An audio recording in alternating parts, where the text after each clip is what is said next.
Hello बच्चों, current affair की class start करेंगे बेटा। अभी 8 से 9 सितंबर का जो भी करंट का क्वेश्चन होगा अभी हम स्टार्ट करेंगे। ठीक है, 2 दिन के अंदर जितने भी क्वेश्चन बने हैं करंट अफेयर के सारे आज आपके सामने अभी हम रखेंगे। ठीक है, 8 से 9 सितंबर के जो क्वेश्चंस हैं इसमें एशियन गेम्स के क्वेश्चन हैं। इसमें इजराइल के ऊपर जो हमला हुआ है वो भी इसमें होगा। इसमें काफ़ी सारे क्वेश्चंस हैं जो कि विभिन्न अलग अलग देशों के हैं, अलग अलग हमारे राज्यों के हैं। ठीक है, तो सबको नोट करते हुए चलना है बेटा। इसमें ज्योग्राफी और हिस्ट्री से रिलेट करके हम उन सभी क्वेश्चंस को भी हम पढ़ेंगे। ठीक है ना। आप सबको मालूम है जो हमारा करंट का जो सेशन होता है वो रिलेट करता है, हम उसको जोड़ते हैं किससे, ज्योग्राफी से और हिस्ट्री से और पॉलिटी से भी।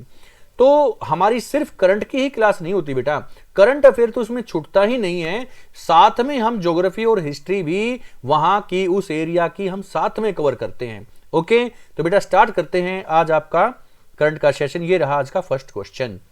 अभी हाल ही में कौन से देश में 2 दशक का सबसे विनाशकारी भूकंप आया?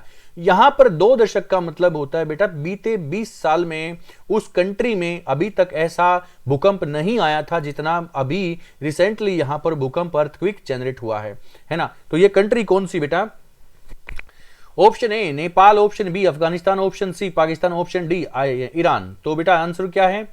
आंसर है अफगानिस्तान। अफगानिस्तान के अंदर बेटा ये भूकंप बना है अभी, और इसकी रिक्टर स्केल पर जो इसकी तीव्रता है बेटा 6.3 स्पीड है इसकी। ठीक है, ये स्पीड है इसकी। जो भूकंप होता है बेटा, जो अर्थक्वेक होता है, उसकी स्पीड रिक्टर स्केल में मापी जाती है, और जबकि उसकी स्टडी ऑफ अर्थक्वेक बेटा सिस्मोलॉजी में होती है। भूकंप की तीव्रता का अध्ययन किस में होता है? सिस्मोलॉजी में होता है। किसी भी चीज में अगर लॉजी लग गया तो इसका मतलब वहां पर उसकी स्टडी है। सिस्मोग्राफ में भूकंप का जो स्पीड होती है उसका ग्राफ में, सिस्मोग्राफ में उसका ग्राफ बनता है, स्पीड का ग्राफ। उसकी स्पीड को ग्राफ के थ्रू दिखाया जाता है बेटा। और होता है रिक्टर स्केल। रिक्टर स्केल में भूकंप की स्पीड मापी जाती है। तो बेटा अफगानिस्तान में ये भयानक भूकंप आया, जिसमें तालिबान ने बताया कि अकॉर्डिंग टू तालिबान ने बताया कि लगभग 2 से 2.5 हजार आदमी वहां पर हताहत हुए हैं, जिनकी जान गई है ना। तो काफी भयानक भूकंप है बेटा।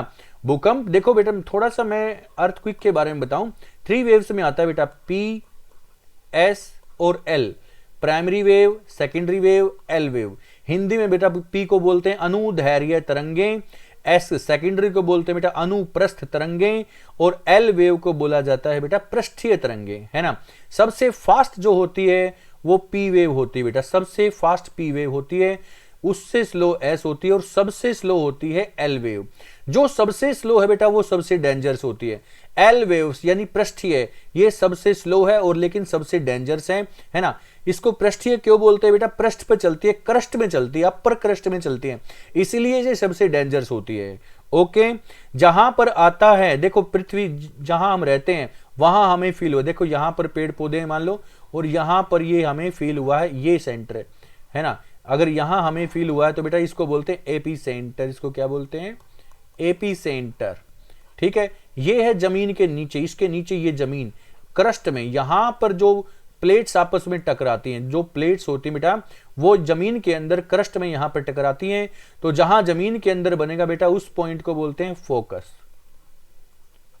उसको क्या बोलते हैं बेटा? Focus point. ठीक है, जमीन के नीचे, जमीन के अंदर जहां पर 2 प्लेट टकराएंगे बेटा उसको बोलते हैं उद्गम केंद्र हिंदी में, इंग्लिश में बोलते हैं बेटा फोकस। जमीन के ऊपर जहां हमें फील होता है उस पॉइंट को बोलते हैं बेटा एपी सेंटर, हिंदी में बोलते हैं अधिकेंद्र, हिंदी में बोलते हैं अधिकेंद्र। ओके, तो ये भूकंप कहां बना है बेटा? ये भूकंप आया है अभी अफगानिस्तान के अंदर। अफगानिस्तान में कौन सी माउंटेन्स है बेटा? अफगानिस्तान में माउंटेन्स है हिंदू कुश। हिंदू कुश माउंटेन है बेटा अफगानिस्तान के अंदर। अफगानिस्तान की कैपिटल क्या है? काबुल। काबुल उसकी कैपिटल है। वहां पर कब्जा किसका? तालिबान का। काबुल के नाम से ही वहां पर रिवर भी है ना। अफगानिस्तान भारत को टच होता है, यस होता है 106 किलोमीटर से। अफगानिस्तान की सीमा हमारे भारत को 106 किलोमीटर से टच होती है ना। चलो क्वेश्चन नंबर 2 देखते हैं बेटा। हाल ही में पुनः प्रायोज्य रॉकेट म्यूरा 1 किसने लॉन्च किया है बेटा? Who has recently launched Europe first reusable rocket Miura 1 reusable है बेटा, रीयूजेबल है, ये ध्यान देना। Rocket Miura 1। Option A France, option B Italy, option C Spain, option D Austria. तो बेटा इसका आंसर है स्पेन। स्पेन ये यूरोप की कंट्री है ना। जैसा कि आप यूरोपियन फर्स्ट रीयूजेबल देखें तो बेटा ये यूरोप की कंट्री है, सभी की सभी, फ्रांस भी, इटली भी, स्पेन भी, ऑस्ट्रिया भी। इसमें ये लॉन्च किया गया है स्पेन के द्वारा। ठीक है, स्पेन की कैपिटल क्या है? मैड्रिड। स्पेन की कैपिटल क्या है बेटा? मैड्रिड। ओके, तो स्पेन के द्वारा लॉन्च किया गया है। और देखिए ये रीयूजेबल है बेटा, ये रॉकेट जो है ये छोड़ा गया और ये जाकर गिरा कहां पर? इसके थ्रू जो सैटेलाइट छोड़ा था वो तो छोड़ दिया, देखो यहां से छोड़ा गया ऐसे, तो ये ऊपर चलता गया, यहां पर इसने अपना वो सैटेलाइट जो था इसका वो यहां पर इसने छोड़ दिया, ये सैटेलाइट है यहां पर छोड़ दिया। यहां पर छोड़ने के बाद जो ये नीचे आया तो ये नीचे गिरा, ये कहां पर गिरा बेटा? इन अटलांटिक ओशियन, इन अटलांटिक, इन अटलांटिक ओशियन, अटलांटिक महासागर में ये गिर गया। और स्पेन ने क्या किया? अटलांटिक महासागर से ही उसके जो टुकड़े हैं, ये इसके जो पार्टिकल्स हैं वो सभी कलेक्ट किए और उसको फिर से यूज में ला दिया, उसको फिर से यूज में किया। ठीक है, तो इसको बोलते हैं रीयूजेबल। इसने यहां से इसको छोड़ा और ये इसने अपना काम कर दिया, सैटेलाइट वहां पर छोड़ा है ना, और ये फिर नीचे आके कहां पर गिरा? अटलांटिक ओशियन में। ठीक है, इसका मलबा वगैरह उसको फिर से कलेक्ट किया और इसको फिर से यूज में ले लिया। तो ये कौन सा है? इसका नाम क्या बेटा? म्यूरा 1। ठीक है, म्यूरा 1 है ना, रीयूजेबल रॉकेट म्यूरा 1 को लॉन्च किया गया था स्पेन के द्वारा, फिर से इसको यूज कर लिया गया है, इसलिए इसको नाम दिया गया है रीयूजेबल। स्पेन कैपिटल कौन सी है? मैड्रिड है। कहां पर है? यूरोप के अंदर है। स्पेन का जो राष्ट्रीय गेम है, नेशनल गेम है बेटा, वो है बुल फाइटिंग। यहां पर जो म्यूरा आप देख रहे हो ना बेटा, ये जो म्यूरा देख रहे हो ये भी लड़ाई वाला सांड होता है, इसका मतलब होता है लड़ाई वाला सांड, बुल। ठीक है, लड़ाई वाला सांड, लड़ाई करने वाला सांड जो होता है ना बेटा, वो ना इसका मतलब होता है म्यूरा। म्यूरा का मतलब लड़ाई करने वाला सांड होता है। और ये राष्ट्रीय गेम है किसका? स्पेन का। स्पेन कहां पर? यूरोप के अंदर। यहां पर जो राजधानी है वो है कौन सी? मैड्रिड। ये रीयूजेबल कहां पर गिरा था? अटलांटिक में, उसको फिर से यूज में किया गया है, यूज में लाया गया। ओके, इसलिए इसका नाम रखा गया पुनः प्रयोज्य रॉकेट यानी रीयूजेबल। क्वेश्चन नंबर 3, 2023 के एशियन गेम्स में भारत ने कितने मेडल जीते हैं?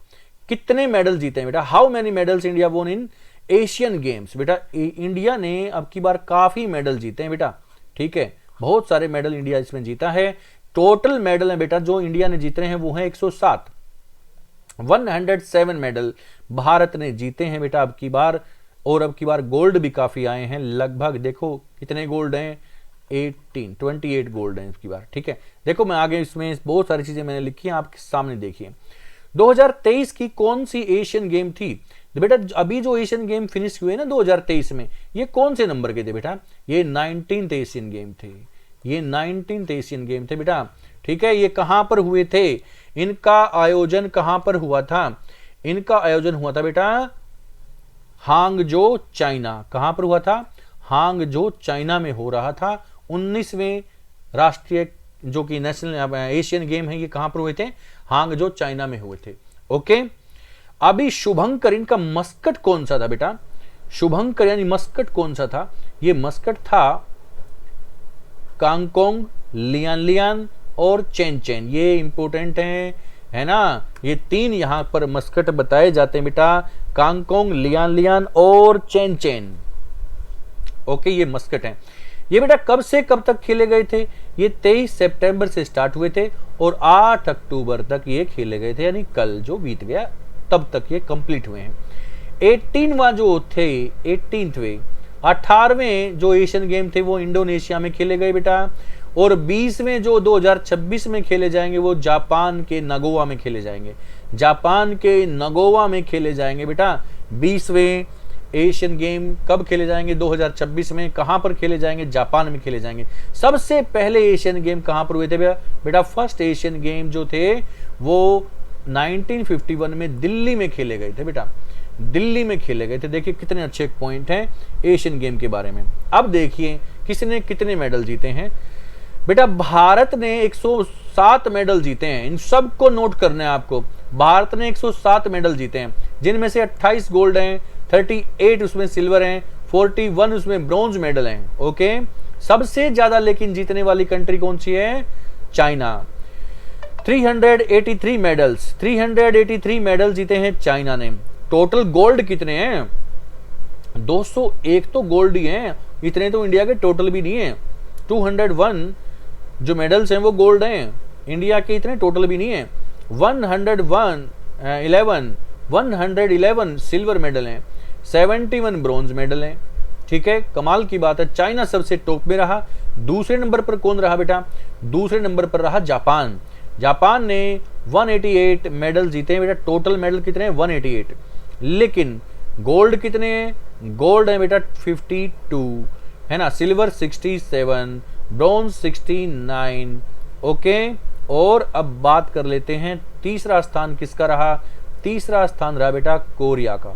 कोरियर नहीं, कोरिया, यहां पर कोरिया कंट्री करो, साउथ कोरिया आप यहां पर कह सकते हो, दक्षिण कोरिया। कोरिया का स्थान रहा बेटा, कितने मेडल जीते? 190 टोटल जीते हैं। भारत का स्थान रहा बेटा फोर्थ, भारत का, और चौथा स्थान रहा भारत का। भारत के मेडल मैंने यहां पर आपको बताई दिए हैं कितने हैं। ओके, तो सबसे ज्यादा जो मेडल जीते हैं चाइना ने, फिर जीते हैं जापान ने, फिर जीते हैं कोरिया ने, और फोर्थ प्लेस रहा बेटा अपने इंडिया का। इंडिया ने 107 मेडल टोटल जीते हैं, जिसमें 28 गोल्ड हैं, 38 सिल्वर हैं और 41 में ब्रॉन्ज मेडल हैं। Okay, question number 4। हाल ही में भारत कहां से श्रीलंका के लिए नौका सेवा शुरू करेगा? भारत ने श्रीलंका के लिए और अपने राज्य से श्रीलंका के लिए एक नौका स्टार्ट की है बेटा, है ना। एक बोटिंग जो सर्विस है वो स्टार्ट की है बेटा। फेरी सर्विस भी इसको कह सकते हो, बोटिंग भी कह सकते हो। स्टार्ट किया इंडिया ने। ये कहां से स्टार्ट किया है? देखो बेटा, ये है नागपट्टिनम। नागपट्टिनम मैं लिख देता हूं, नागपट्टिनम। फिर से देखिए, नागपट्टिनम, नागपट्टिनम तमिलनाडु के अंदर है बेटा। नागपट्टिनम किधर है? तमिलनाडु के अंदर है। ओके, विशाखापट्टनम किधर है? आंध्र प्रदेश में। राजमुंद्री किधर है? आंध्र प्रदेश में। चेन्नई किधर है? तमिलनाडु के अंदर है। तो बेटा ये जो सर्विस है स्टार्ट की, जो फेरी सर्विस है, ये स्टार्ट की तमिलनाडु से। तमिलनाडु में नागपट्टिनम से स्टार्ट किया बेटा। ठीक है, जो कि श्रीलंका के कोलंबो तक जाएगी। श्रीलंका के कोलंबो तक जाएगी बेटा। ओके, नागपट्टिनम तमिलनाडु से स्टार्ट किया है। ओके, तमिलनाडु की जो तमिलनाडु का जो क्लासिकल डांस है वो है भरतनाट्यम। भाषा कौन सी है? भाषा है तमिल। और तमिलनाडु के अंदर हाईएस्ट माउंटेन पीक है बेटा डोडा बेटा। हाईएस्ट माउंटेन पीक है डोडा बेटा। ध्यान से सुनो, डोडा बेटा हाईएस्ट माउंटेन पीक है डोडा बेटा इन नीलगिरी माउंटेन रेंज। नीलगिरी की पहाड़ियों पर सबसे ऊंची पर्वतीय चोटी है डोडा बेटा। कहां पर? तमिलनाडु के अंदर। ओके, बहुत इंपॉर्टेंट पॉइंट्स आ जाते हैं तमिलनाडु के। टेम्पल सुनिए बेटा, मीनाक्षी, मदुरई में मीनाक्षी टेम्पल है। महाबलीपुरम मंदिर है ना। मामल्लपुरम के अंदर राज सिद्धेश्वर मंदिर हैं। वहीं पर कैलाश, कांचीपुरम में कैलाश मंदिर है। वहीं पर बृहदेश्वर मंदिर है। बहुत सारे टेम्पल्स हैं बेटा तमिलनाडु के अंदर। ओके, बात करूं मैं श्रीलंका की, तो बेटा श्रीलंका के अंदर जो लॉन्गेस्ट रिवर है वो है Mahaweli Ganga. Mahaweli Ganga river is the longest river of Sri Lanka. Sri Lanka Bharat के ठीक दक्षिण में है। राम सेतु भारत और श्रीलंका के बीच में श्री राम ने बनाया था, है ना। उसके भी प्रमाण मांगे गए थे, जो कि प्रमाण दे दिए गए थे, है ना। तो बेटा काफी अच्छे पॉइंट है, सबको नोट करते हुए चलिए आगे बढ़ते हैं। Question number 5। 8 अक्टूबर को कौन सा दिवस मनाया जाता है? 8 अक्टूबर को बेटा कौन सा दिवस मनाया जाता है? तो ये है बेटा थल सेना दिवस, नौसेना दिवस, वायु सेना दिवस। ये आर्मी डे या फिर नेवी डे या फिर एयर फोर्स डे या फिर इनमें से कोई नहीं। तो बेटा ये जैसा कि चित्र आपके सामने दिख रहा है, ये जो फाइटर प्लेन हैं वो उड़ रहे हैं, तो इसका मतलब ये है air force day. Air force day, sorry air force day ये रहा, वायुसेना दिवस। वायुसेना दिवस 8 अक्टूबर को वायुसेना दिवस मनाया जाता है बेटा। और अब की बार ये जो इसका स्थापना समारोह कहां पर हुआ था बेटा, इसका स्थापना समारोह प्रयागराज में, प्रयागराज में। ये भी क्वेश्चन आ सकता है कहां पर, और ये कौन से नंबर का था, 91 है ना, 91st आप कह सकते हो। 91वां स्थापना समारोह था जो कि प्रयागराज में अभी सेलिब्रेट किया गया है। ओके, क्वेश्चन नंबर 6, वल्कन 2020 परियोजना का संबंध कौन से देश से है जो अभी हाल ही में चर्चा में है। Vulcan 2020 project is related to which country which is in discussion recently. तो बेटा ये वल्कन 2020 का संबंध है बेटा किससे, ब्रिटेन से, है ना, ब्रिटेन। ये जैसा कि आप देख रहे हो बेटा लेजर है, ये लेजर बीम है, पूरा का पूरा बहुत इंपॉर्टेंट है। ये वल्कन लेजर होता है बेटा। वल्कन क्या है, वल्कन लेजर है, वल्कन लेजर। और ये वल्कन लेजर बेटा दुनिया की सबसे पावरफुल लेजर जो अभी तक था, जो लेजर था उससे 20 टाइम ज्यादा ये वर्क करेगी बेटा। बहुत ही ज्यादा इंपॉर्टेंट है। सूर्य से आने वाली जो रोशनी है उससे भी कहीं ज्यादा, उससे कई लाख अरब गुना ज्यादा, 10 टाइम, सन से 10 टाइम अरब लाख गुना ज्यादा इसका लेजर होगा। ठीक है, इसका पावर होगा। ठीक है, इसकी चमक उतनी होगी, सूर्य से आने वाली जो रोशनी है, जो चमक होती है उससे भी कई लाख अरब गुना ज्यादा उसकी जो शाइनिंग होगी, उसकी चमक होगी। ठीक है, बहुत इंपॉर्टेंट है। और 20 किलो जूल आउटपुट होगा। देखो इसका 2020 क्या नाम रखा है, ये कोई क्रिकेट मैच थोड़ी ना है, वल्कन 2020। तो बेटा यहां 20 का मतलब होता है इसकी पावर होगी 20 टाइम मोर। ठीक है, जो भी फिलहाल हैं उससे 20 टाइम ज्यादा इसकी पावर होगी। और दूसरे 20 का मतलब है ये आउटपुट कितना देगा, 20 किलो जूल आउटपुट होगा इसका, 20 किलो जूल आउटपुट होगा, इसलिए इसका नाम 2020 है बेटा। ये लेजर है और ये बहुत चीजों में सहायक होगा बेटा, काफी चीजों में इसका हम लाभ उठा सकते हैं, इसका बेनिफिट होगा काफी चीजों में, डॉक्टरी में मेडिसिन में भी। ठीक है, इसकी हेल्प हमें मिलने वाली है आगे। ठीक है, तो ये बेटा काफी अच्छा क्वेश्चन है, वल्कन 2020। ये संबंध, ये जो अभी हाल ही में चर्चा में है, इसका संबंध है ब्रिटेन से, ब्रिटेन ने ये काम स्टार्ट किया। ओके, क्वेश्चन नंबर 7, कौन सी सेना का झंडा 72 साल बाद बदल दिया गया है। तो बेटा 72 साल बाद बदल दिया गया है एयरफोर्स का फ्लैग, एयरफोर्स का फ्लैग बदल दिया बेटा। देखो जैसा कि आपके सामने ये रहा, ये फ्लैग है और ये फ्लैग चेंज कर दिया गया है 72 साल बाद एयरफोर्स का। ठीक है, ओके। आइए थोड़ा सा एयरफोर्स की मैं अगर बात करूं बेटा, तो एयरफोर्स तो आप देखो 72 साल बाद तो झंडा बदला ही दिया गया है ना।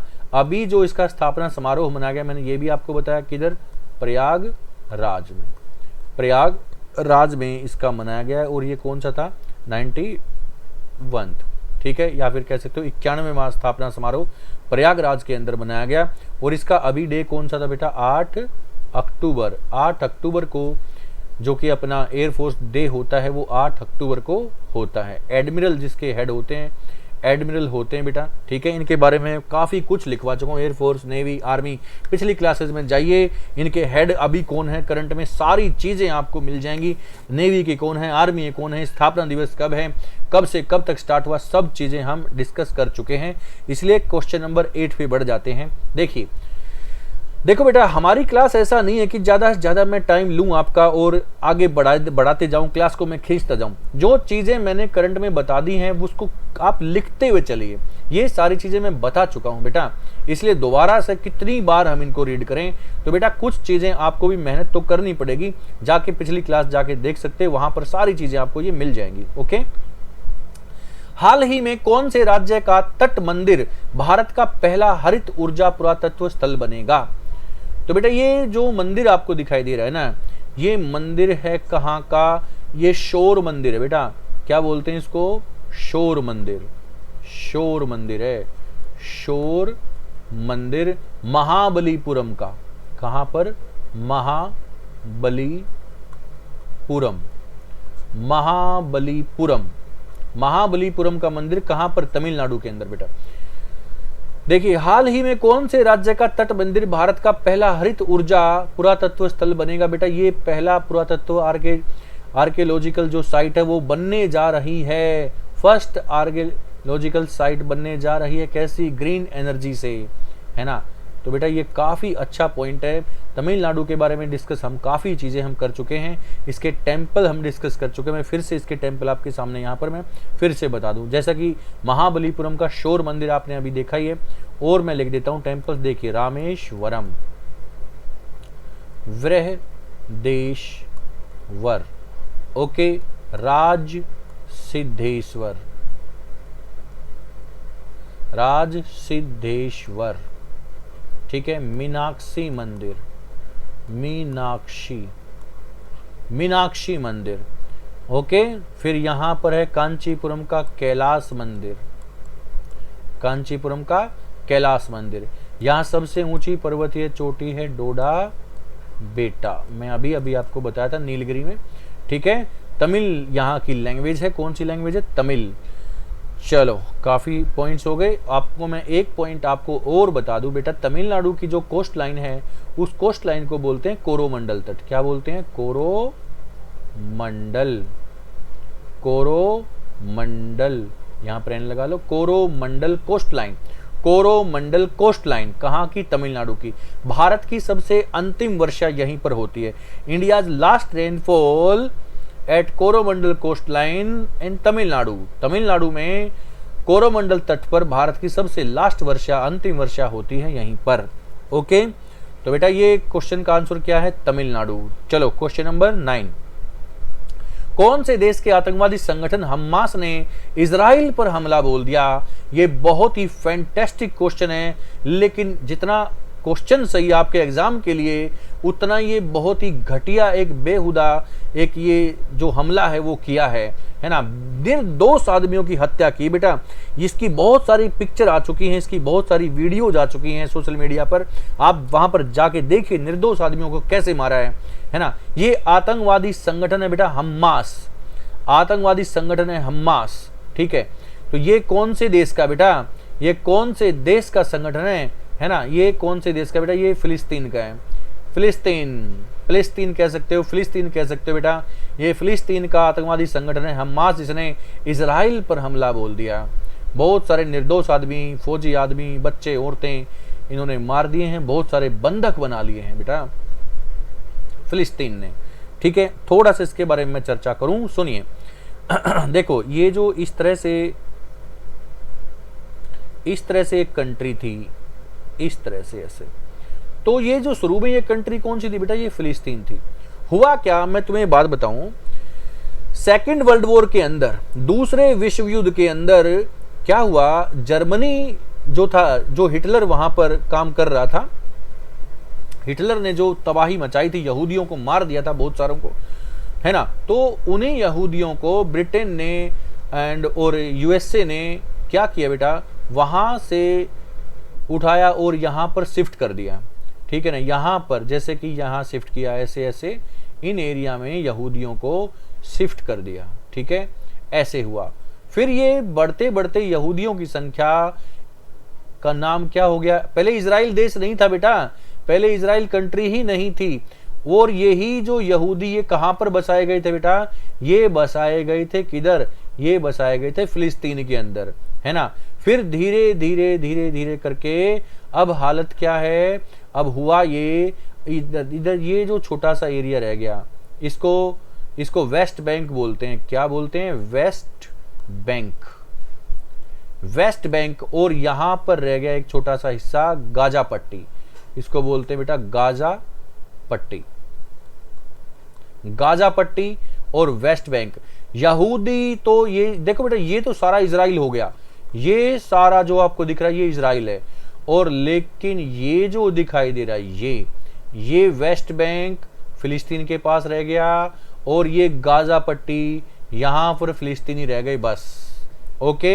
तो ये सारा एरिया अपना इजराइल ने कंप्लीट कर लिया अपना, इजराइल यहां पर सब जगह फैला हुआ है, ओके। और दुनिया में सबसे कमजोर कभी हुआ करता था इजराइल, क्योंकि उसके पास अपनी जगह ही नहीं थी। जर्मनी से उठाकर ब्रिटेन ने, यूएसए ने उनको यहां पर बसाया था। इकलौता यहूदी कंट्री है बेटा जो कि इतना अपनी क्षमता पर बहुत पावरफुल हो गया अभी ये, ठीक है।